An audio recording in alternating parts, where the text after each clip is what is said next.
ॐ अज्ञानतिमिरान्धस्य ज्ञानाञ्जनशलाकया चक्षुरुन्मीलितं येन तस्मै श्रीगुरुवे नमः। नमो विष्णुपादाय कृष्णपृष्ठाय भूतले श्रीमते भक्तिवेदान्त स्वामिन् इति नामिने।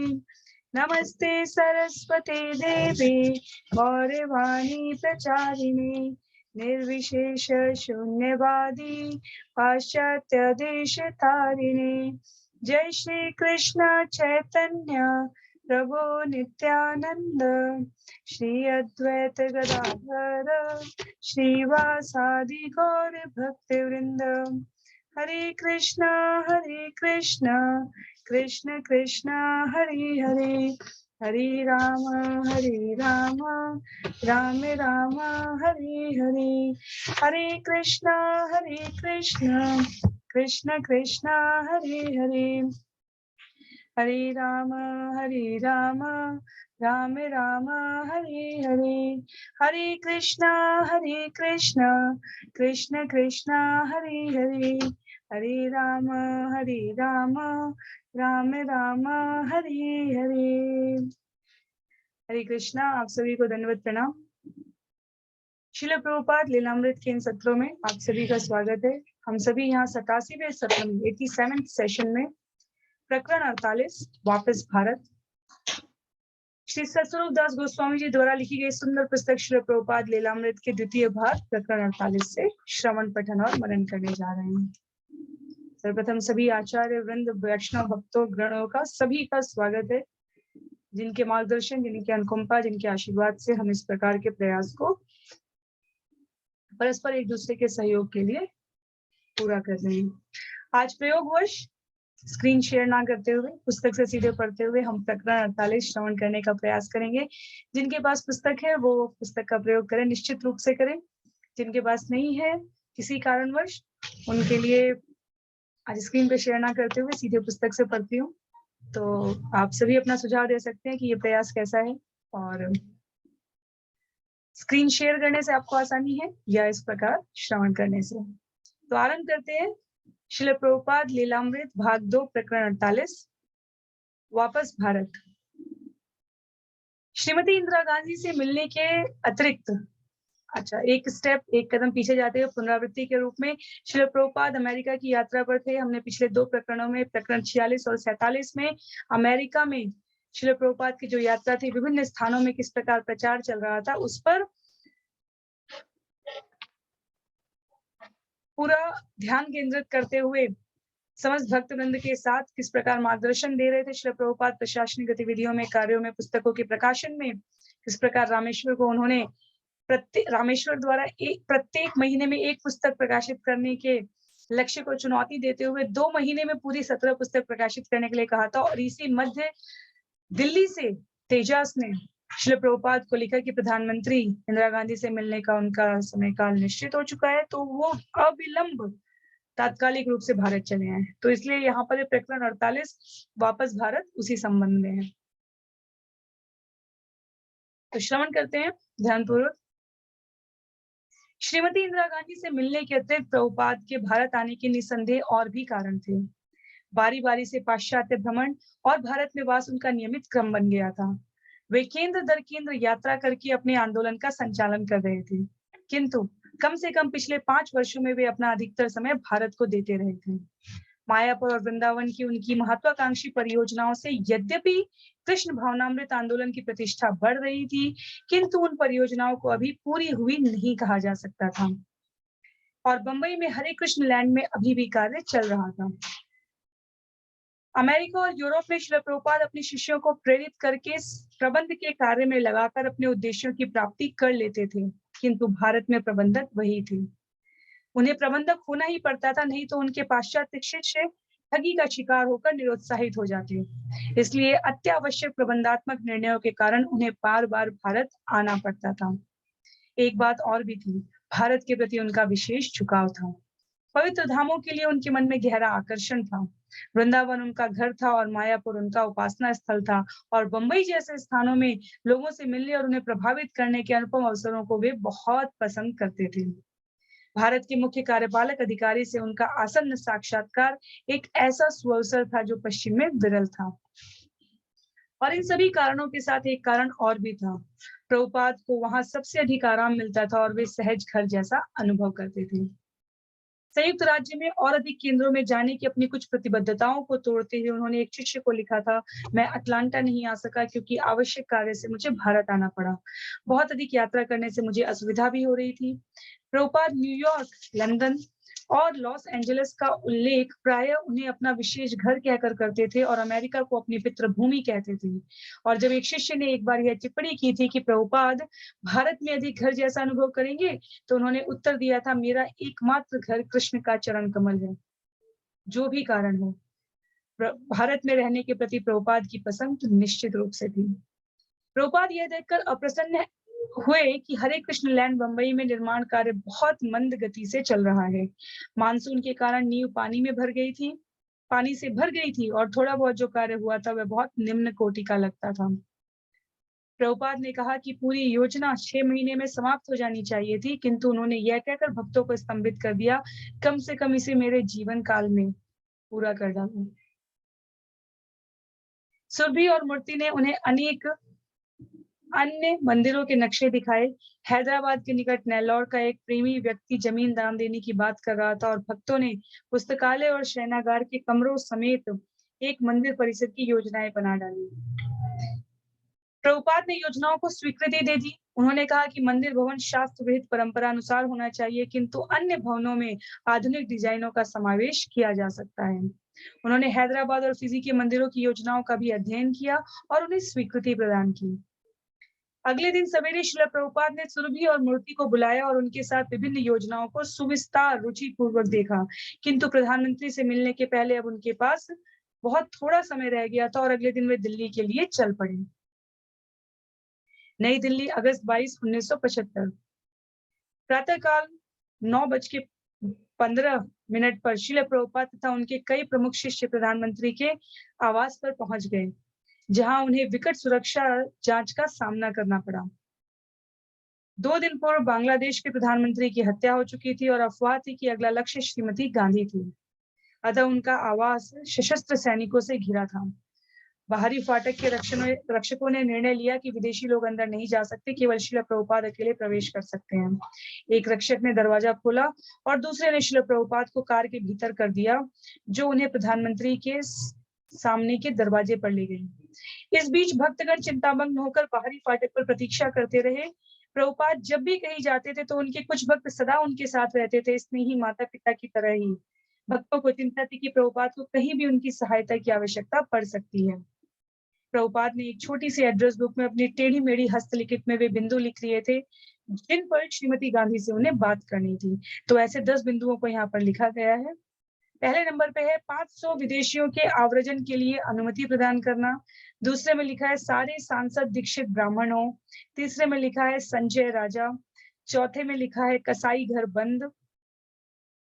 पांचवे में लिखा है कीर्तन। छठे में लिखा है मांसाहार घर में खुलेआम मांसाहार न हो। सातवें में लिखा है वैश्यावृत्ति दंडनीय हो। आठवें में लिखा है भगवत गीता यथारूप के अतिरिक्त कोई धार्मिक दल न हो।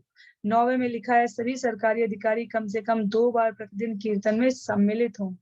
और 10वें में लिखा है समस्त विश्व में कृष्ण भावनामृत की सहायता की जाए। सबसे प्रमुख मुद्दा सूची के शीर्ष पर था। श्रीमती गांधी को चाहिए कि प्रभुपाद के पाश्चात्य शिष्यों को भारत में रहने के लिए स्थायी अनुमति पत्र वीजा दें। इसके कुछ सप्ताह पूर्व ही मायापुर के कुछ विदेशी शिष्यों को देश छोड़ने के लिए कहा गया था। वर्षों से प्रभुपाद जब भी राज्यपालों, संसद सदस्यों या अन्य प्रभावशाली व्यक्तियों से मिलते तो उनसे स्थायी अनुमति पत्र के लिए मांग करते रहे थे। भक्तों से निरंतर कहा जाता था कि अपने 6 मास के अनुमति पत्र के नवीनीकरण के लिए वे देश छोड़कर चले जाएं। इस प्रकार यात्रा पर होने वाले व्यय तथा भक्तों की सेवा में आने वाले व्यवधान से भारत में इस्कॉन के कार्य में सख्त बाधा आती थी। प्रभुपाद चाहते थे कि श्रीमती इंदिरा गांधी 500 भक्तों को भारत में स्थायी रूप से रहने की अपनी अनुमति प्रदान कर दें। श्रील प्रभुपाद की सूची में से एक दूसरा बिंदु शास्त्रीय निर्देशों से संबंधित था कि प्रधानमंत्री किस तरह अपने नेतृत्व को वैदिक युग के महान राजर्षियों की विचारधारा से कृष्ण भावना भावित बताएं। ये भागवत भावना भावित नियम वही थे जिनके विषय में वे जहां भी जाते थे उपदेश देते थे, और उनका यह दृढ़ विश्वास था कि यदि विश्व के नेता उनको व्यवहित करें तो शांति, समृद्धि तथा सुख के युग का उदय हो सकता है। इंदिरा गांधी में अधिनायकवादी शासन की प्रवृत्ति थी, अतः उसका संचालन उन्हें वैदिक निर्देशों के अनुसार करना चाहिए, तब उनका शासन अत्यंत प्रभावी और लाभप्रद हो सकेगा। एक सरकारी अधिकारी ने श्रील प्रभुपाद की कार का दरवाजा खोला, उन्हें घर के भीतर ले गया और प्रधानमंत्री के समक्ष खड़ा कर दिया। जो ही प्रभुपाद ने कमरे में प्रवेश किया, श्रीमती गांधी खड़ी हो गई। यद्यपि उन्होंने प्रभुपाद का हार्दिक स्वागत किया और बैठने को सीट दी, किंतु वे तुरंत जान गए कि श्रीमती गांधी विचलित हैं और अपने जीवन के प्रति भयभीत हैं। उन्होंने इसे खुले रूप में स्वीकार किया और कहा कि उनकी भेंट के लिए यह कोई अच्छा अवसर नहीं है। प्रभुपाद ने अनुभव किया कि वे इसे बेहतर समझती यदि वे इस समय न मिलते, किंतु उसकी अनुमति वे केवल इसलिए दे रही थी क्योंकि उन्होंने वादा किया था उनसे मिलने के लिए श्रीमती गांधी का राजी होना। उन्होंने अनुभव किया कि यह इस बात का द्योतक था कि आध्यात्मिक जीवन के प्रति उनके मन में कुछ आकर्षण था, किंतु प्रभुपाद की समझ में यह भी बात आ गई कि कम से कम इस बार वे अपना विस्तृत परामर्श नहीं दे सकते जिसके बारे में वे सोचते रहे थे। श्रीमती गांधी ने प्रभुपाद द्वारा सारे विश्व में किए जा रहे कार्य की प्रशंसा की। प्रभुपाद ने उत्तर दिया, वे अच्छे लड़के हैं, और पूछा कि क्या वे उन्हें स्थायी अनुमति पत्र दे सकती थी। वे राजी हो गई, किंतु पुनः उन्होंने अपनी वर्तमान चिंता का उल्लेख किया। उनका वार्तालाप शीघ्र समाप्त हो गया और प्रभुपाद चले आए। कुछ दिन बाद श्रील प्रभुपाद अभी दिल्ली में ही थे कि उन्हें रामेश्वर का पत्र मिला। लॉस एंजलिस में बीबीटी आश्चर्यजनक ढंग से प्रभुपाद के आदेश पालन को पूरा कर रहा था कि उनके 17 खंड 2 मास में प्रकाशित हो जाएं। कंपोज करने वालों, संपादकों, कलाकारों और कर्मचारियों ने आनंद पूर्वक अपना अपना कार्य समय पर पूरा कर लिया था। जब मुद्रकों से कुछ पुस्तकों की पहली किस्त प्राप्त हुई थी और वे रुक्मिणी द्वारिकाधीश की वेदी पर भेंट की गई थी, तो भक्तों ने दिव्य हर्ष ध्वनि की थी और बार बार श्री प्रभुपाद के मंत्रों का जप किया था। भक्त अपने गुरु महाराज के आदेश की शक्ति का अनुभव कर रहे थे और अपने आप को उस कार्य को संपन्न करने में साधनों के रूप में देख रहे थे जो कभी असंभव प्रतीत होता था। आज हमारे कंपोजर ने चैतन्य चरितामृत का अंतिम खंड समाप्त कर दिया। अगले सप्ताह 20 अगस्त तक सभी खंड मुद्रक के पास होंगे। अब वे 5वें स्कंद की कंपोजिंग आरंभ करने जा रहे थे और पूरा स्कंद व्यास पूजा तक निश्चित रूप से मुद्रक के हाथों में होगा। पुस्तकों के विमोचन का कार्य अधिक से अधिक अक्टूबर तक पूरा करने का वायदा करते हुए लगभग 60 भक्तों ने पत्र में हस्ताक्षर किए थे। इस्कॉन प्रेस के आपके अयोग्य सेवक। उनकी ओर से रामेश्वर ने लिखा, हमने आपकी दिव्य पुस्तकों के उत्पादन तथा प्रत्येक नगर एवं गांव में लाखों में वितरित करने में लगे रहने के अतिरिक्त अन्य सारी आकांक्षाएं त्याग दी हैं।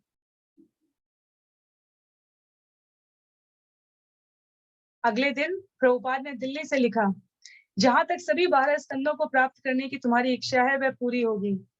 निश्चिंत रहो, कृष्ण तुम्हारी उत्कट इच्छा पूरी करेंगे। 21 अगस्त को रामेश्वर ने प्रभुपाद को एक तार भेजा।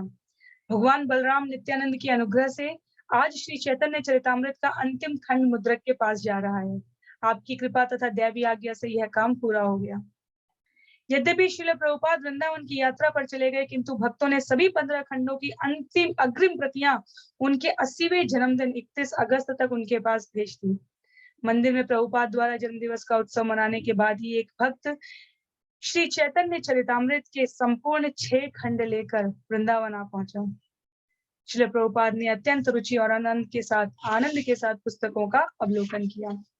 वे कलात्मक कार्य से अत्यंत प्रसन्न हुए और तुरंत ही भगवान चैतन्य की लीलाओं को पढ़ने में लीन हो गए। वे इतना अधिक प्रोत्साहित हुए कि उन्होंने वृंदावन के भक्तों के समक्ष कह दिया कि अब मैं सारा भ्रमण छोड़कर वृंदावन में रहकर अनुवाद करने की सोच रहा हूँ। इस्कॉन प्रेस के भक्तों का आदान प्रदान इतना एकनिष्ठ था कि प्रभुपाद की उनसे आदान प्रदान करने की इच्छा और बलवती हो उठी। उन्होंने मेरे प्रिय रामेश्वर और कंपनी को लिखा, तुम लोगों ने इन पुस्तकों के प्रकाशन तथा वितरण के कार्य को भी अत्यंत गंभीरता से ग्रहण किया है और यही हमारे उद्देश्य की सफलता है। तुमने इस कार्य को गंभीरता से लिया है और मैं जानता हूं कि मेरे गुरु महाराज तुमसे प्रसन्न हैं, क्योंकि वे यही चाहते थे। अतः इस प्रयास से तुम भगवान के धाम को वापस जाओगे। यद्यपि प्रभुपाद ने उल्लेख किया था कि अब वे वृंदावन में रहकर केवल श्रीमद् भागवत का अनुवाद करना चाहते हैं, किंतु वृंदावन में उनका समय लिखने की अपेक्षा गहन व्यवस्था कार्यों में अधिक जाता था। 4 मास पूर्व उन्होंने कृष्ण बलराम मंदिर का शानदार उद्घाटन किया था। अब उन्हें यह दिखाना था कि मंदिर का प्रबंध कैसे किया जाना चाहिए। कृष्ण बलराम मंदिर एक सुप्रसिद्ध पवित्र स्थान में वैदिक मंदिर परिसर था और उसका सूक्ष्म परीक्षण ऐसे व्यक्तियों द्वारा हो रहा था जो इस मामले में अत्यंत दुराग्रही बन चुके थे कि किसी मंदिर का संचालन किस प्रकार होना चाहिए। प्रभुपाद को कुछ तुरंत कमियां मिली। उन्होंने पाया कि अतिथि गृह में जो अतिथियों के लिए था, न कि भक्तों के लिए, विवाहित भक्त अपने बच्चों के साथ रह रहे थे। उन्होंने कहा यह उचित नहीं है और इन परिवारों को या तो निकट ही अपने लिए आवास ढूंढना होगा या वृंदावन छोड़ देना होगा। नल साजी नगर पालिका की मलनल व्यवस्था, वित्तीय प्रबंध, विग्रह उपासना, सफाई और भक्तों के व्यवहार से संबंधित समस्याओं का भी उन्हें सामना करना पड़ा। मंदिर जीवन के लगभग प्रत्येक क्षेत्र को और प्रत्येक भक्त को उनके विशेष ध्यान की आवश्यकता थी। छोटी से छोटी कमियों में भी प्रभुपाद कभी-कभी बड़ी समस्याओं का बीज पाते और वे तुरंत उसकी ओर इंगित कर देते। और चूंकि उनके शिष्य उनके शब्दों को इतनी गंभीरता से लेते थे मानो वे उसे सीधे कृष्ण से सुन रहे हो, इसलिए उनकी डांट का प्रभाव प्रायः भयंकर होता था। प्रभुपाद बहुत कठोर काम लेने वाले थे। वैष्णव के संबंध में कहा जाता है कि वह गुलाब की तरह कोमल और वज्र के समान कठोर होता है, किंतु प्रभुपाद अपने व्यक्तित्व का वज्रवत पक्ष अधिक प्रदर्शित करने लगे थे।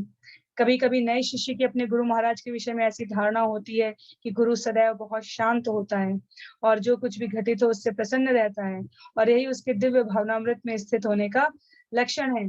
किंतु श्रील प्रभुपाद कई तरह के मनोभाव प्रदर्शित करने लगे थे जिसमें क्रोध का भाव भी सम्मिलित था। भगवत गीता में क्रोध का उसके भौतिक रूप में वर्णन इस प्रकार है कि वह तब होता है जब मनुष्य के काम की पूर्ति नहीं होती। इसलिए एक यथार्थ साधु कोई काम लालसा न होने के कारण कभी क्रोध के वश में नहीं होता। किंतु वैष्णव कवि नरोत्तम दास का कथन है कि क्रोध का उपयोग भी कृष्ण की सेवा में किया जा सकता है। नरोत्तम दास भगवान राम के शाश्वत सेवक हनुमान का उदाहरण देते हैं, जिन्होंने रावण और भगवान के अन्य शत्रु राक्षसों से युद्ध करने में महान क्रोध का प्रदर्शन किया था। रूप गोस्वामी ने भी भक्ति रसामृत सिंधु में लिखा है कि भक्त को कृष्ण या वैष्णवों की निंदा सहन नहीं करनी चाहिए और ऐसी निंदा के प्रति भय का क्रोध न्यायोचित दिव्य कहा जाएगा। भगवान कृष्ण ने भी जब अहिंसक अर्जुन को युद्ध के लिए अभिप्रेरित किया तो उसमें क्रोध को उत्तेजित किया था और वह युद्ध दिव्य था, जबकि युद्ध के लिए अर्जुन की अनिच्छा भौतिक थी। किंतु भावुकों और निराकारवादियों में यह धारणा दृढ़ है कि साधु को कभी क्रोध नहीं करना चाहिए। जब दिल्ली के एक बृहद पंडाल उत्सव में प्रभुपाद ने एक व्यक्ति के प्रति जो कृष्ण के विरुद्ध बोल रहा था क्रोध प्रकट किया तो श्रोताओं में से बहुतों ने उन्हें गलत समझ लिया था और कुछ तो उठकर चले भी गए थे। प्रभुपाद के शिष्य उनका क्रोध स्वीकार कर लेते थे। वे सिद्धांततः इसका स्वागत भी करते थे, किंतु इसे सह लेना कठिन था। आध्यात्मिक गुरु के लिए जरूरी है कि वे अपने शिष्य के मिथ्या अहंकार का विच्छेदन करें ताकि वह शुद्ध सेवा में लग सके। इसलिए गुरु का क्रोध प्रदर्शन शिष्य के लिए अच्छा है। चाणक्य पंडित के अनुसार पुत्र और शिष्य के प्रति क्रोध उदार नहीं होना चाहिए। यदि उनके साथ कठोरता का व्यवहार नहीं किया गया तो वे बिगड़ जाएंगे। किंतु वृंदावन में प्रभुपाद का क्रोध केवल शिष्यों को प्रशिक्षित करने के लिए नहीं था। उनकी प्रबल इच्छा थी कि मंदिर मजबूती से स्थापित हो जाए। उन्हें विश्वास था कि उनके शिष्य उनके इतने स्वामी भक्त थे कि वे प्रभुपाद की डांट फटकार को सही अर्थ में ले लेंगे, अर्थात उनकी कृपा के अर्थ में लेंगे। मंदिर में प्रातःकाल भक्ति कार्यक्रमों में भक्तों की उपस्थिति के प्रति प्रभुपाद बहुत सजग थे। मंदिर के अध्यक्ष को बुलाकर उन्होंने पूछा कि कुछ भक्त लगातार अनुपस्थित क्यों रह रहे थे। उन्होंने कहा कि मंगल आरती बहुत महत्वपूर्ण है और उस समय हर एक का उपस्थित रहना आवश्यक है। समय की पाबंदी भी महत्वपूर्ण थी। उन्होंने कहा कि मंगल आरती का समय घड़ी के अनुसार बदलता रहेगा, किंतु यह हमेशा सूर्योदय से 1.5 घंटा पूर्व होना चाहिए।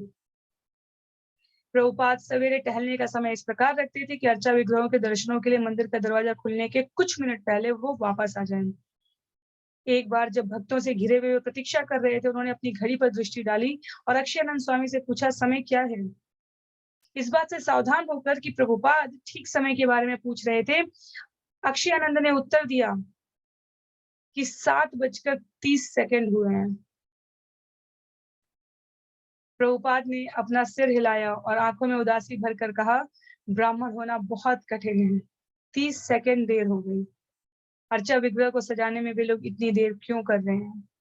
अक्षयानंद ने बताया कि अर्चा विग्रह को सजाने में लगभग 1.5 घंटा लगता है। प्रभुपाद ने उत्तर दिया, वे लोग आलसी हैं।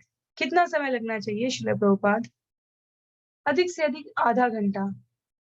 अक्षयानंद हक्का बक्का रह गया, क्योंकि वह ऐसा कोई पुजारी नहीं जानता था जो इस समय सीमा के निकट भी पहुंचता हो। वह चुप रह गया। प्रभुपाद ने ललकारा, कठिनाई क्या है? अधिक से अधिक आधा घंटा।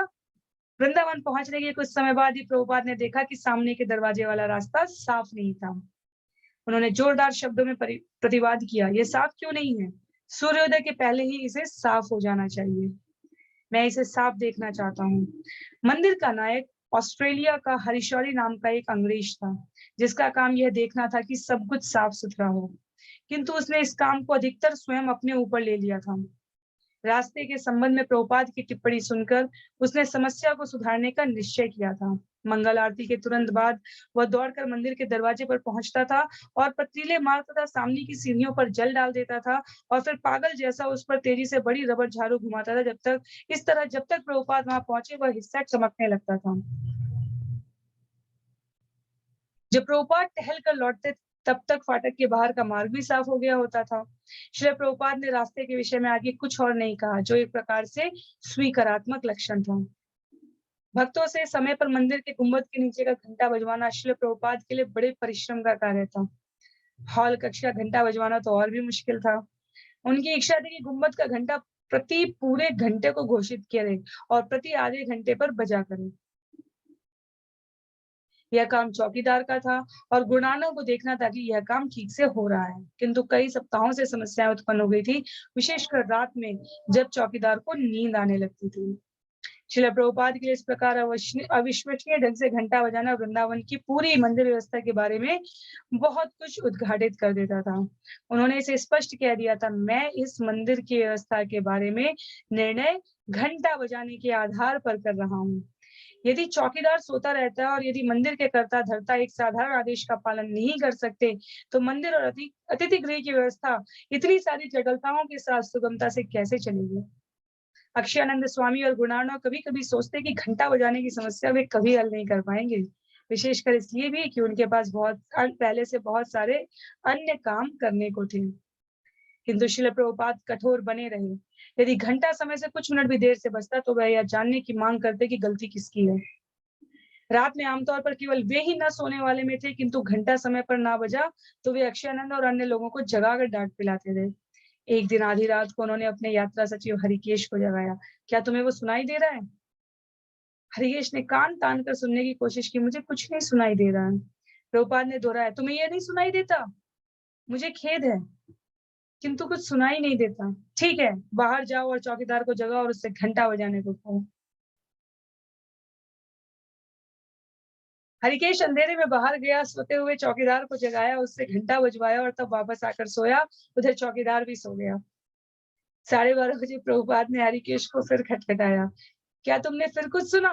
हरिकेश ने कहा, नहीं श्रील प्रभुपाद। तो बाहर जाओ और उसे फिर जगाओ।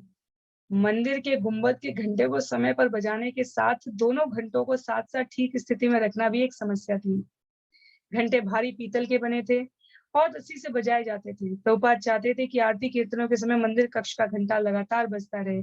इसकी व्यवस्था करने में गुरुनानक को कई सप्ताह लग गए और मंदिर के गुंबद का घंटा एक विशेष कठिनाई उत्पन्न कर रहा था।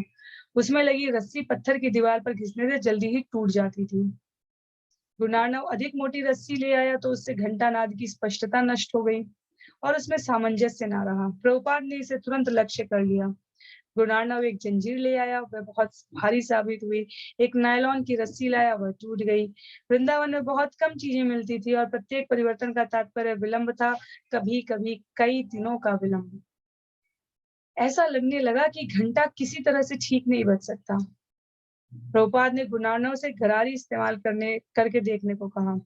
गुरुनानक इस विशेष आदेश को किसी कारण स्वीकार नहीं कर सका।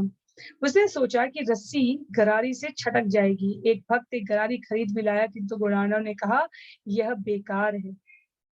तब प्रभुपाद ने गुरुनानक को अपने कमरे में बुलाया और मांग की, गरारी के पहिए कहाँ हैं? तो गुरुनानक ने कहा कि उसने उन्हें वापस भेज दिया। प्रभुपाद चिल्लाए, तुम दुष्ट, मैं गरारी मांग रहा हूँ और तुमने उसे वापस भेज दिया। गुरुनानक ने क्षमा याचना की, वह दौड़ा हुआ गया और एक गरारी ले आया। इसने काम नहीं किया। तब गुरुनानक को एक सुरागदार ब्रैकेट बनाने का विचार आया। दूसरे दिन सवेरे प्रभुपाद अपने कमरे से बाहर निकले और घंटा चेक करने के लिए घूमते हुए मंदिर के सामने पहुंचे। गुरु नानक और अन्य सभी के लिए यह मामला असहनीय होता जा रहा था। प्रभुपाद बोले, लाओ घंटा सुना जाए। रस्सी को पूरे जोर से खींचकर एक भक्त ने घंटा बार-बार बजाया। प्रभुपाद ने कहा, नहीं, ये ठीक नहीं है। गुरु नानक ने प्रभुपाद को काट के ब्रैकेट की व्यवस्था दिखाई और प्रभुपाद ने सोचा कि ये विचार अच्छा है। गुरु नानक ने सुराग में चर्बी लगाकर उसे और सुधारने की कोशिश की और कुछ समय तक यह तरकीब काम करती रही, किंतु रस्सी फिर टूट गई। प्रभुपाद का सवेरे का भ्रमण सामान्यतया प्रबंधात्मक और प्रशासनिक बातों से भरा होता था। वे भक्तों को बताते रहते कि ठगे जाने से वे अपने आप को कैसे बचा सकते हैं, उन्हें धन कैसे संग्रह करना और बचाना चाहिए, मंदिर को कैसे स्वच्छ रखना चाहिए इत्यादि। ये वार्तालाप विशेष व्यक्तियों को लक्ष्य करके होते थे और आमतौर से आलोचनात्मक होते थे। इसलिए सवेरे का भ्रमण कभी-कभी बहुत तनावपूर्ण हो जाता था। एक दिन सवेरे गुरुनानक ने प्रभुपाद को नई पुस्तकों की प्रदर्शनी देखने के लिए आमंत्रित किया। प्रभुपाद को प्रसन्न करने के एकनिष्ठ प्रयास रूप भक्तों ने मंदिर के प्रवेश द्वार के अंदर ठीक बगल में एक पुस्तक प्रदर्शनी लगाई थी। पुस्तकों के लिए अंदर से ही प्रकाशित खाने बने थे। एक पुस्तक प्रदर्शन मंजूषा थी और बिक्री के लिए काउंटर था। यह पुस्तक प्रदर्शनी मंदिर प्रबंधकों की एक प्रकार से विजय थी। प्रकाश व्यवस्था ठीक चली और श्रील प्रभुपाद की पुस्तकें बढ़िया ढंग से सजा कर रखी गई थी। वृंदावन में जीबीसी सचिव गोपाल कृष्ण भी उपस्थित थे। उन्होंने श्रील प्रभुपाद को बताया कि मंदिर वस्तुतः प्रथम कोटि का था और सब चीजें अब ठीक-ठीक चल रही हैं। जब गोपाल कृष्ण, अक्षयानंद स्वामी, गुणार्णव और अन्य लोग पुस्तक प्रदर्शनी की विशेषताएं बता रहे थे, तो प्रभुपाद मौन थे। फिर वे अचानक आंदोलित हो उठे। उन्होंने कहा, आप कहते हैं कि हर चीज प्रथम कोटि की है, किंतु मैं देख रहा हूं कि यह पंचम कोटि की है। जरा देखिए।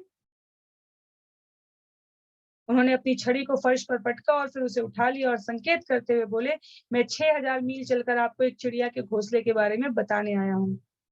वहां एकत्र भक्तों ने ऊपर की ओर देखा और पाया कि झाड़ फानुस के अंदर चिड़िया का एक बड़ा घोंसला है। बाहर निकले हुए तिनकों के अंदर चिड़िया बैठी थी। इतने पर भी अभी तक उनकी गंदी भद्दी उपस्थिति का किसी को पता नहीं था।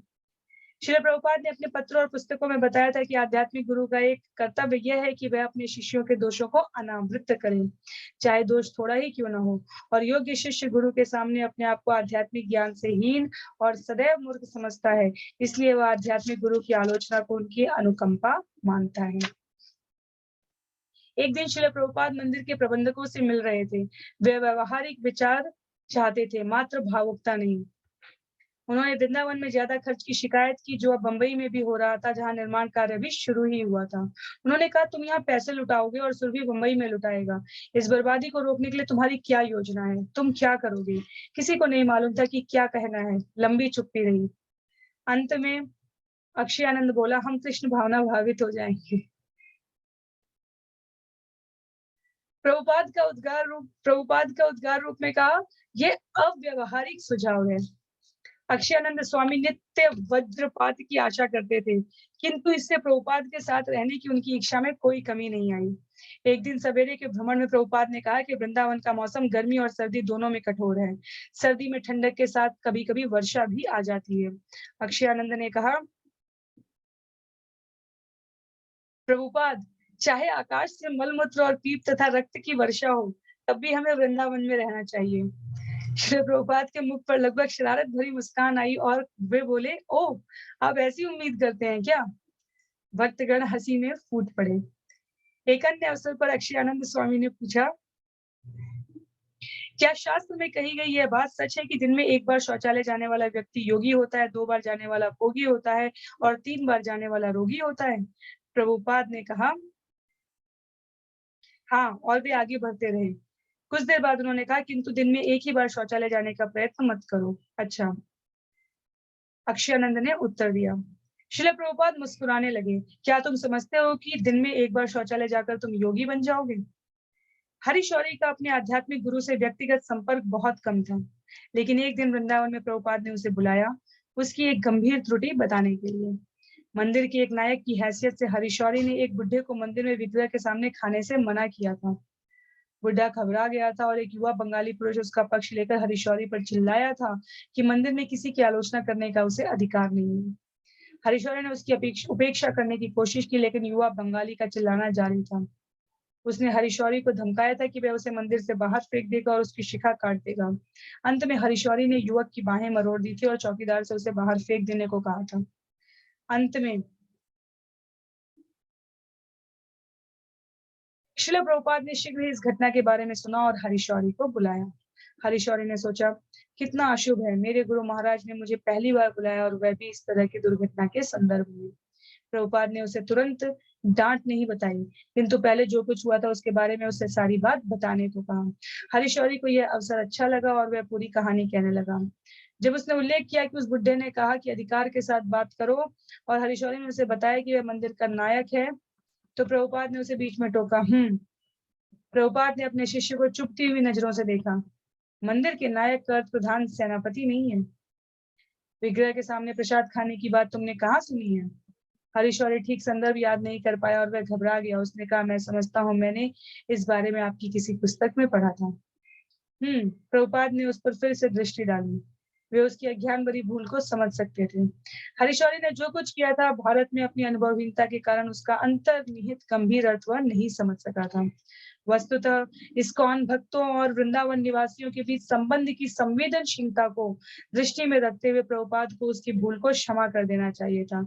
यह उसकी अज्ञानपूर्ण त्रुटि थी, किंतु अज्ञान को क्षमा का बहाना नहीं बनाया जा सकता। प्रभुपाद ने कहा, यह बड़ा अपराध है। वह युवक बाहर जाकर कहेगा कि विदेशियों ने उसे बाहर फेंक दिया है। यह बहुत खराब है। प्रभुपाद ने हरिशौरी को गंभीर दृष्टि से देखा। उन्होंने कहा, अब तुम मालूम करो कि वह आदमी कहाँ रह रहा है और उसे यहाँ वापस लाओ, उसे लौटाने को आमंत्रित करो। हरिशौरी ने उस बंगाली युवक को ढूंढने का पूरे दिन भरसक प्रयत्न किया। ऐसा कहा गया कि वह मथुरा में किसी होटल में रुका था, लेकिन हरिशौरी को सफलता नहीं हुई। निराश होकर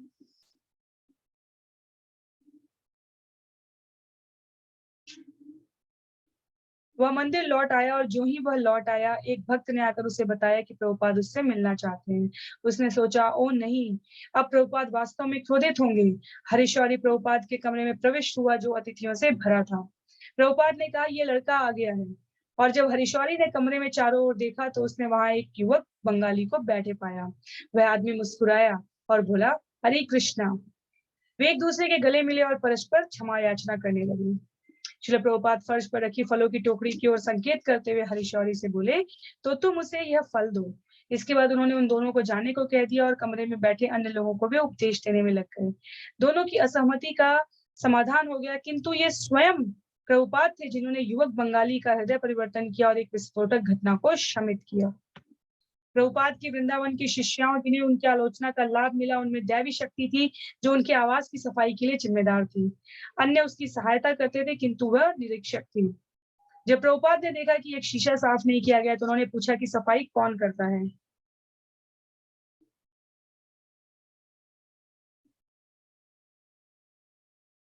और उनके सेवक ने उत्तर दिया, दैवी शक्ति।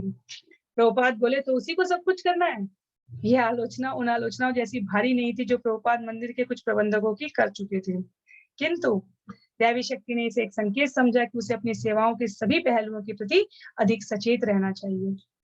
विग्रहों के लिए प्रसाद तैयार करने वाली किशोरी देवी दासी ने श्रील प्रभुपाद से अपनी सेवा के कुछ आयामों के विषय में पूछा। उन्होंने उसे परामर्श दिया कि कृष्ण के लिए वैसा ही प्रसाद तैयार करो जैसा अच्छी भूख वाले एक युवा पुरुष का भोजन होता है। कृष्ण को 10 पूरियां, 4 चपातियां, बड़ी मात्रा में चावल, 2 समोसे, 2 कचौरियां, 2 वड़े और हर प्रकार की 2 मिठाइयां, इतना मिलना चाहिए।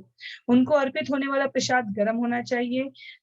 उन्होंने कहा, तो अब तुम्हें प्रत्येक को सीखना है कि प्रसाद कैसे बनाया जाता है। तुम्हें हर एक को वह देना चाहिए जो तुमने पाया है। किशोरी श्रील प्रभुपाद के तीसरे प्रहर एक माला भी लाती थी। उसे शीतलतादायक बनाने के लिए वह उस पर जल छिड़क देती थी। 2 दिन तक प्रभुपाद ने कुछ नहीं कहा, किंतु तीसरे दिन वे बोले, इसे ले जाओ, इस पर जल क्यों छिड़क देती हो, ये बहुत खराब लगता है। विशाल का ऐसा अभ्यास था जिसे अन्य भक्त सनक समझते थे। वह दरवाजे पर खड़ा हो जाता था और जब श्रील प्रभुपाद वहां से गुजरते थे तो वह उच्च स्वर में संस्कृत के श्लोक सुनाने लगता था। एक दिन सवेरे प्रभुपाद दरवाजे से प्रकोप की मुद्रा में निकले और जैसा कि विशाल का अभ्यास था, वह आगे बढ़कर श्लोक सुनाने लगा। प्रभुपाद ने कहा, कोई उपयोगी कार्य क्यों नहीं करते? इस पानी को झाड़ू से निकाल दो। श्रील प्रभुपाद अतिथि गृह के भोजन का स्वाद नमूने के लिए रोज चखते थे और प्राय उसमें सुधार के लिए सुझाव देते रहते थे। वास्तव में श्री सत्यव्रत दास गोस्वामी जी ने इन उदाहरणों को इसलिए संकलित किया है यहाँ पर, जिससे हम कृष्ण भावना भावित जो चेतना है उसे व्यवहारिक रूप से समझ सकें। तो विशाल के लिए यह कहना कि कुछ उपयोगी कार्य क्यों नहीं करते, कहने का तात्पर्य ये है कि वहां भक्ति में सेवा की इतनी अधिक आवश्यकता थी कि उससे स्वतः कृष्ण भावना भावित प्रेरणा उत्प्रेरित होती रहती। तो इसके लिए अतिरिक्त रूप से वहां जब समस्त शिष्य और शिष्याएं कार्य में लगी हो तब खड़े होकर संस्कृत के उच्चारण करने से क्या लाभ है। तो वो व्यवहारिक कृष्ण भावना भावित चेतना कैसे विकसित की जाती है, श्रील प्रभुपाद का ये प्रयास है समझाने का। तो श्रील प्रभुपाद अतिथि गृह के भोजन का स्वाद नमूने के लिए रोज चखते थे और प्राय उसमें सुधार के लिए सुझाव देते रहते थे। नव योगेंद्र प्रतिदिन उपहार गृह से प्रभुपाद के लिए एक प्लेट में व्यंजन लाता था और तब हर व्यंजन पर प्रभुपाद की टिप्पणी नोट करता जाता था। अगले दिन रसोइये प्रभुपाद की टिप्पणी को आधार बनाकर व्यंजनों में सुधार लाने का प्रयत्न करते थे। ऐसा ही प्रत्येक विभाग के साथ था। कार में चलते समय भी प्रभुपाद पूछते थे, तुम इसका तेल पानी नियमित रूप से देखा करते हो? क्या इसकी सर्विस कराते रहते हो? प्रभुपाद कहते थे कि अन्य मंदिर घर से दूर है, किंतु वृंदावन घर है। किंतु जो उनके साथ वहां रहना चाहता था, उसे उनकी निरंतर छानबीन और तीक्ष्ण आलोचना की परीक्षा में पास होना जरूरी था।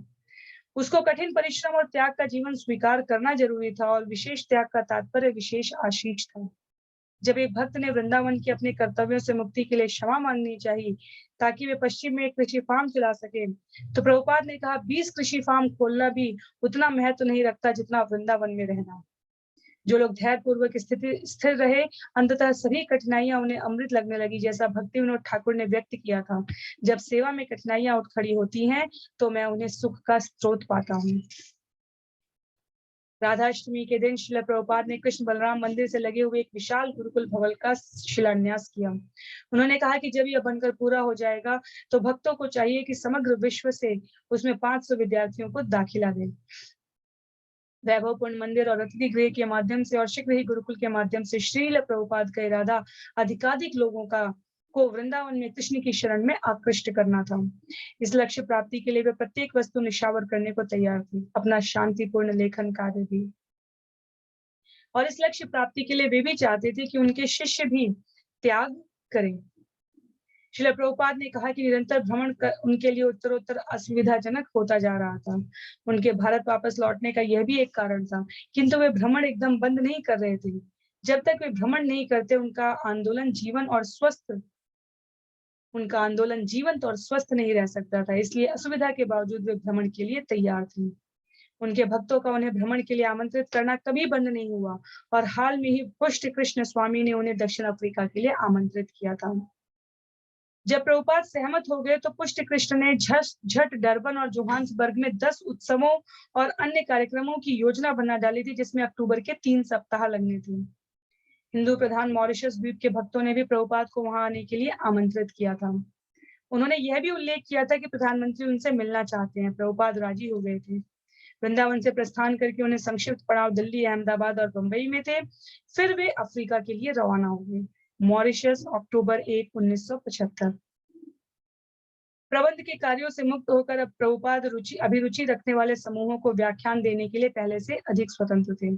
समाचार पत्रों और सरकारी मंत्रियों की ओर से मॉरिशस में उनका स्वागत अच्छा रहा, किंतु जनता की ओर से पूछे जाने वाले प्रश्नों से आध्यात्मिक ज्ञान में उनकी सच्ची अभिरुचि के अभाव का पता चलता था। क्या शाकाहारी होना आवश्यक है? क्या आत्मा तीसरी आंख में बंद है? आप हठधर्मी दिखते हैं। क्या आपके जीवन दर्शन में कोई संदेह है? फिर भी लोग सम्मान युक्त थे और उन्होंने श्रील प्रभुपाद को एक महत्वपूर्ण नेता और आध्यात्मिक प्रभु माना।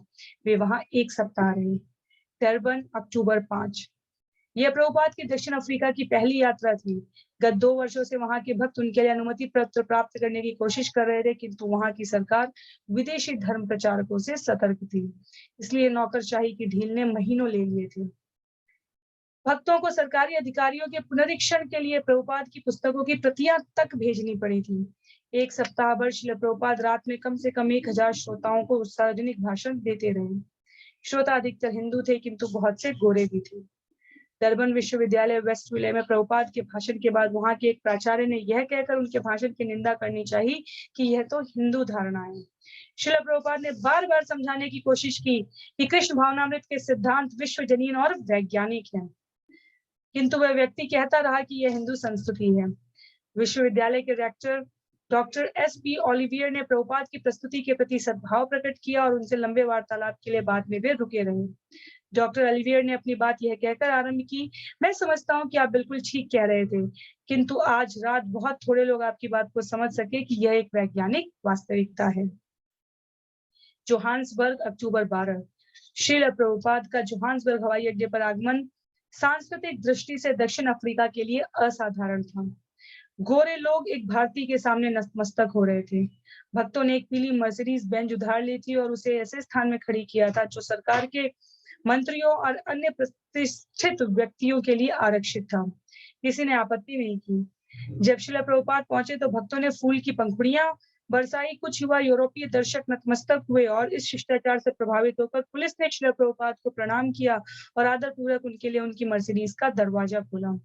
डरबन की तरह ही प्रभुपाद के भाषणों में श्रोताओं की उपस्थिति अच्छी रही। उन कार्यक्रमों में अपनी पुस्तकों की बिक्री के लिए प्रभुपाद बहुत व्यग्र थे और वे पुस्तक काउंटरों पर जाकर अपने शिष्य से पूछते थे, क्या वे पुस्तकें खरीद रहे हैं?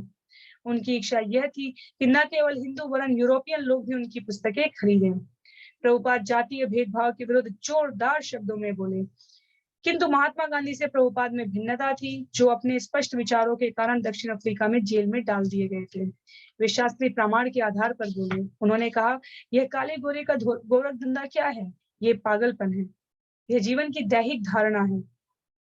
दक्षिण अफ्रीका में साधारणतया ऐसे वक्तव्यों को विस्फोटक राजनीति समझा जाता था। फिर भी श्रील प्रभुपाद के कथन की हर एक ने सराहना की, क्योंकि वे विशुद्ध आध्यात्मिक स्तर पर बोल रहे थे। दक्षिण अफ्रीका में प्रभुपाद की एक शिष्य राधा ने एकांत में पूछा कि जोहान्सबर्ग में जातीय प्रकरण पर कैसा व्यवहार करना चाहिए। प्रभुपाद ने कहा, इसका एकमात्र समाधान था सामूहिक हरि नाम संकीर्तन। जब राधा ने एक सामुदायिक कृषि फार्म शुरू करने के बारे में पूछा तो प्रभुपाद ने उत्तर दिया, ग्रामीण क्षेत्रों में जाने को इतना उत्सुक मत बनो, प्रचार नगरों में ही ठीक रहेगा। उन्होंने कहा कि दक्षिण अफ्रीका में इतने थोड़े समय में उनके भक्तों ने जो कुछ किया है उससे वे बहुत प्रसन्न हैं। जब प्रभुपाद जोहान्सबर्ग में थे तभी रामेश्वर और उसके दल ने अपना वायदा पूरा किया और श्रीमद् भागवत के 5वें स्कंद के दोनों खंड की प्रतियां उनके पास पहुंचा दी। श्रील प्रभुपाद एक विश्वविद्यालय में अपने भाषण के समय इन पुस्तकों को ले गए और उसमें से भगवान ऋषभ देव के उद्देश्यों को पढ़कर सुनाया। उन्होंने उस श्लोक से आरंभ किया जिसमें ऋषभ देव अपने पुत्रों को उपदेश देते हैं कि इंद्रियों की परितृप्ति मात्र के लिए जीवन बिताना ठीक नहीं है। मॉरिशस, अक्टूबर 24। प्रभुपाद प्रधानमंत्री से मिलने के लिए वापस आए थे। मित्र भाव प्रकट करने के लिए प्रधानमंत्री ने प्रभुपाद के मॉरिशस में रुकने की अवधि तक के लिए उनके उपयोग के वास्ते चालक सहित एक मोटर कार भेज दी थी। एक दिन प्रभुपाद ग्रामीण क्षेत्रों की सैर के लिए जा रहे थे। जब वे दाहिनी ओर से कार में चढ़ने को हुए तो पुष्ट कृष्ण स्वामी ने सुझाव दिया, श्रील प्रभुपाद दूसरी ओर आइए, उधर अधिक सुरक्षित है। और प्रभुपाद मान गए। वे आधे घंटे तक सुंदर ग्रामीण क्षेत्र में गन्नों के खेतों, पर्वतों तथा समुद्र तट से गुजरते हुए सैर करते रहे। एक स्थान पर रुककर वे समुद्र तट पर खड़ी एक चट्टान से गुजरे। जब वे लौटकर कार के पास आए तो ब्रह्मानंद स्वामी ने दाहिनी ओर का दरवाजा खोला। इस पर प्रभुपाद बोले, नहीं, दूसरी ओर अधिक सुरक्षित रहेगा। ठीक वैसे ही जैसा कि पुष्ट कृष्ण ने पहले सुझाया था। कुछ मिनट बाद प्रभुपाद की काली साइट्रोन कार एक मोड़ पर मुड़ रही थी कि सहसा उसी रास्ते से उनकी ओर आती एक वॉल्क्सवैगन कार प्रकट हुई। प्रभुपाद पुष्ट कृष्ण के पीछे बैठे थे और ब्रह्मानंद चालक के पीछे। वॉल्क्सवैगन के प्रकट होने के एक क्षण पूर्व श्रील प्रभुपाद पालथी मारकर तथा कार के फर्श पर अपनी छड़ी टिकाकर उसके सहारे बैठ गए थे। जो ही वॉल्क्सवैगन उनकी ओर तेजी से बढ़ी कि चालक ने ब्रेक लगा दिया, जिससे प्रभुपाद की कार बाईं ओर घूम गई, किंतु वॉल्क्सवैगन भी उसी दिशा में मुड़ गई। फलस्वरूप दोनों में आमने सामने भिड़ंत हो गई। पुष्ट कृष्ण का सिर विंडस्क्रीन हवा रोक शीशे से जा टकराया, जिससे शीशा टूट गया। चालक का सिर भी शीशे से टकराया और उसका चेहरा खून से सन गया। श्रील प्रभुपाद पिछली सीट पर बैठे रहे, किंतु उनकी मुखाकृति गंभीर हो गई। दहशत में आकर ब्रह्मानंद ने सहसा प्रभुपाद को बाहों में ले लिया, मानो वह उनकी रक्षा कर रहा हो, किंतु संकट तो टल चुका था। तब ब्रह्मानंद कार से कूद पड़ा और एक मोटर वाले को रोकने की कोशिश करने लगा। पुष्ट कृष्ण बाहर निकला और उसने कार का पिछला दरवाजा खोला और देखा कि प्रभुपाद के मुख पर चोट आ गई है। उनके पांव से रक्त निकल रहा है और शीशे के टूटे टुकड़े उनके पैर के नीचे बिखरे हैं। प्रभुपाद बोले नहीं और न ही संकेत दिया कि उन्हें कैसा लग रहा है। सहसा पुष्ट कृष्ण को लगा कि मोड़ पर बेकार हुई कार खतरनाक स्थिति में है। अतः वह सड़क में ब्रह्मानंद से जा मिला और कहा कि मोटर वालों को आगाह कर दे और किसी और को रोकने की कोशिश करे। साइट्रोन और वॉल्क्सवैगन दोनों कारें क्षतिग्रस्त हो गई थी और वॉल्क्सवैगन में बैठे पुरुष तथा स्त्री दोनों को चोटें आई थी। कुछ मोटर वाले तत्काल रुक गए और जब घायल व्यक्तियों की मदद मिल चुकी, तब प्रभुपाद और उनके शिष्य एक कार में बैठे और मंदिर वापस आ गए। हरिकेश व्यग्रता पूर्वक प्रतीक्षा कर रहा था और उसे आश्चर्य हो रहा था कि प्रभुपाद को इतना विलंब क्यों हो रहा है। तभी सहसा प्रभुपाद का प्रवेश हुआ। वे तनकर चल रहे थे और कुछ बोल नहीं रहे थे। जब हरिकेश ने देखा कि तीनों को चोट लगी है तो वह चिल्ला उठा, हे भगवान, ये क्या हुआ, ये क्या हुआ। किंतु प्रभुपाद अपने कमरे में गए और चुपचाप बैठ गए। एक भक्त चोटों के लिए पट्टी ले आया। चोटें प्रभुपाद की ठुड्डी, हाथ तथा टांग में और पुष्ट कृष्ण तथा ब्रह्मानंद के सिर में लगी थी। दुर्घटना के बाद से श्री प्रभुपाद कुछ भी नहीं बोले थे। अंततोगत्वा वे बोले, आसन्नपि क्लेशद आसदेह, और उन्होंने अनुवाद किया, जो ही तुम यह भौतिक देह स्वीकार करते हो, त्यों ही नाना प्रकार के क्लेश आ घेरते हैं। हम शांतिपूर्वक कार में बैठे थे कि अगले ही क्षण दुर्घटना हो गई। उन्होंने संक्षेप में टक्कर की बात कही और ब्रह्मानंद स्वामी ने बताया कि किस तरह दुर्घटना के ठीक पहले प्रभुपाद ने छड़ी के सहारे अपने आप को सुस्थिर कर लिया था और इससे अधिक गहरी चोटों से वे बच गए। प्रभुपाद ने कहा, थोड़ी रेजिन तथा हल्दी ले आओ और इसे थोड़ी सी राई के साथ मिलाकर इन्हें गर्म करो।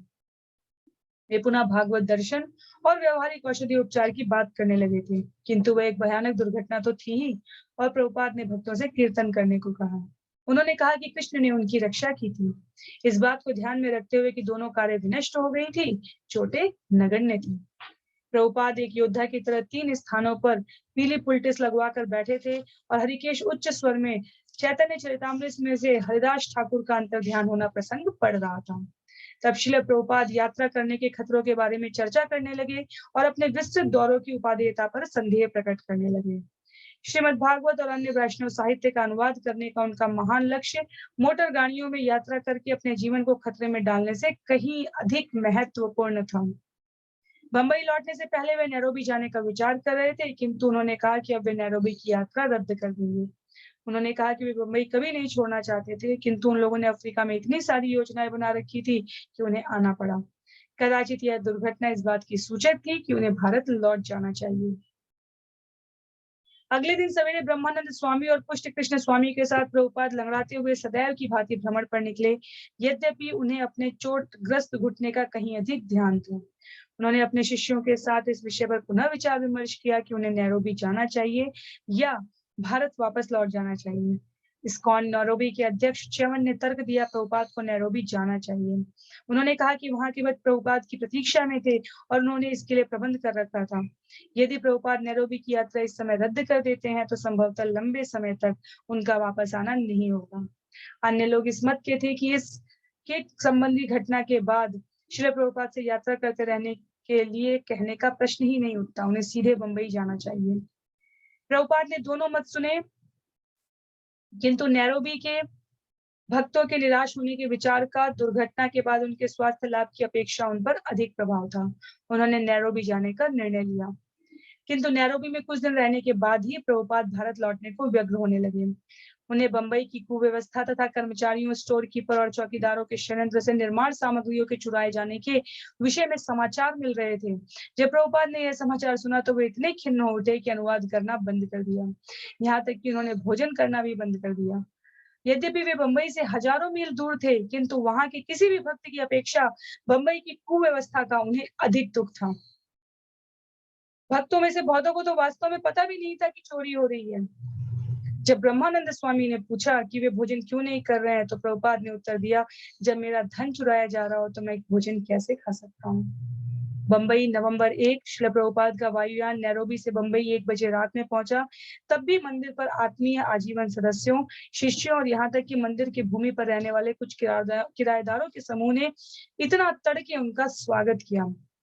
जब वह समूह उनके साथ उनके कमरे तक गया तो उन्होंने एकांत में बताया कि वे गंभीर रूप से दुर्घटनाग्रस्त हो गए थे। उन्होंने अपने घुटने का निशान भी दिखाया।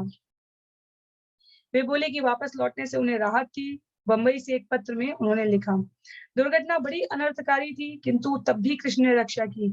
संभवतः यहाँ कुछ समय तक इस भूमि पर मंदिर निर्माण कार्य पूरा कराने के लिए मुझे रुकना होगा। इस्कॉन बंबई श्रील प्रभुपाद का कार्यालय था और उन्होंने तुरंत कार्य आरंभ कर दिया। उन्होंने इंजीनियर को बर्खास्त कर दिया जो इतने खराब धीमे काम के लिए तथा सामान की चोरी के लिए जिम्मेदार था। पहले प्रभुपाद ने किसी निर्माण कंपनी को ठेका देने से बचने की कोशिश की और सारा काम विभिन्न छोटे-छोटे ठेकेदारों को पूरी योजना का निरीक्षण सुरभि के हवाले कर दिया था, किंतु इससे काम नहीं हो पा रहा था। श्रील प्रभुपाद परिवर्तन चाहते थे, किंतु कोई स्पष्ट विकल्प उपलब्ध नहीं था। उन्होंने सुरभि से कहा, हमने कृष्ण भावनामृत को शाश्वत आनंद का जीवन बिताने के लिए अपनाया था, किंतु शाश्वत आनंद के स्थान पर अब मैं शाश्वत चिंता भोग रहा हूँ। उन्होंने सुरभि, गिरिराज तथा अन्यों से अपील की कि वे कुछ करें।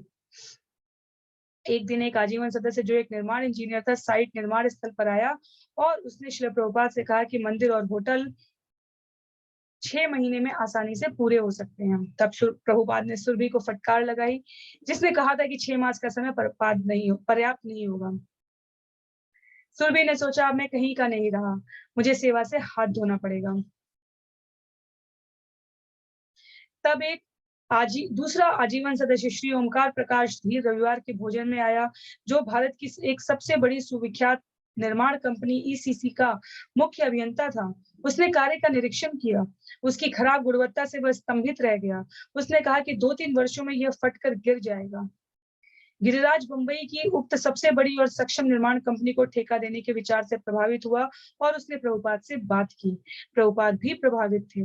पहले तो सुरभि को बुरा लगा कि काम उसके हाथों से लिया जा रहा है, किंतु श्रीमान धीर से मिलने के बाद उसे भी प्रस्तावित परिवर्तन पसंद आ गया।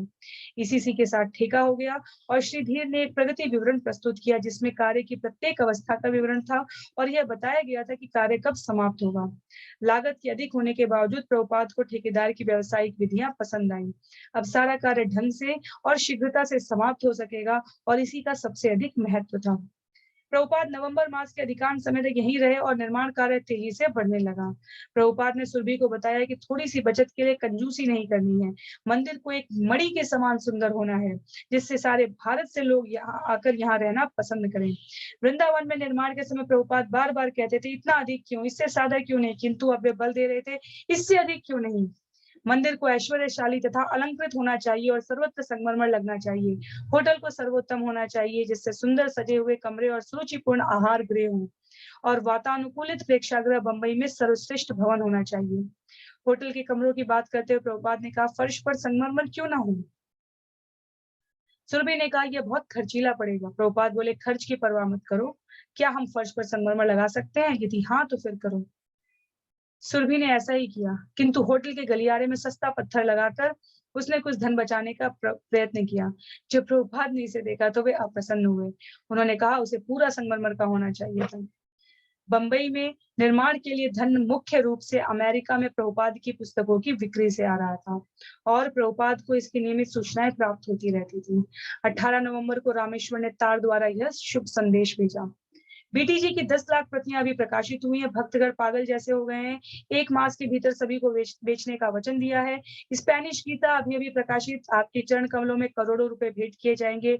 यह सब केवल आपकी कृपा से संभव।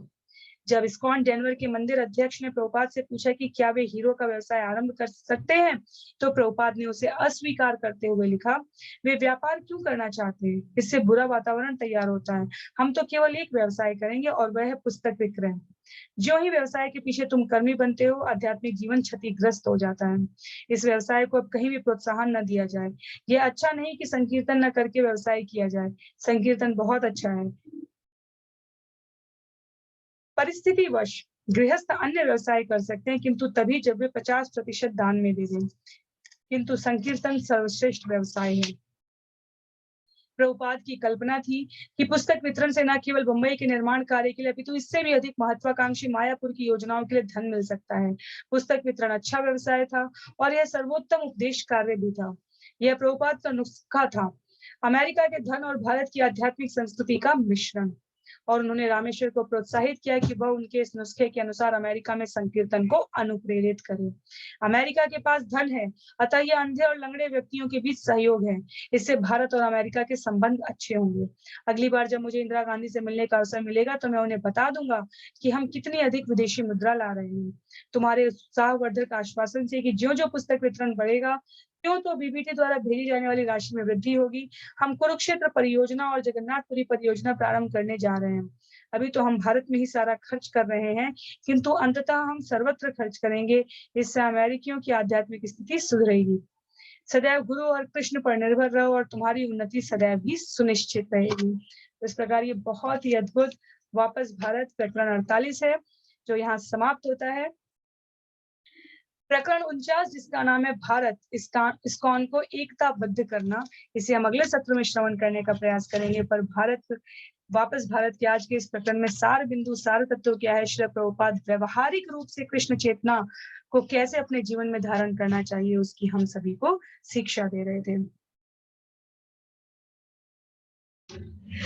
तो इसके साथ ही आज का ये सत्र यहाँ पर समाप्त होता है। आप सभी से अनुरोध रहेगा कि जो आवश्यक स्मरण रखने योग्य बिंदु है उन पर मनन करें और श्री प्रभुपाद द्वारा किए गए कृतत्व को, उनके समस्त आदेशों को सार रूप में एक पंक्ति में लेना है कि हरिनाम संकीर्तन हमारे लिए सबसे बड़ा व्यवसाय है, पुस्तक वितरण हमारे लिए व्यवसाय है।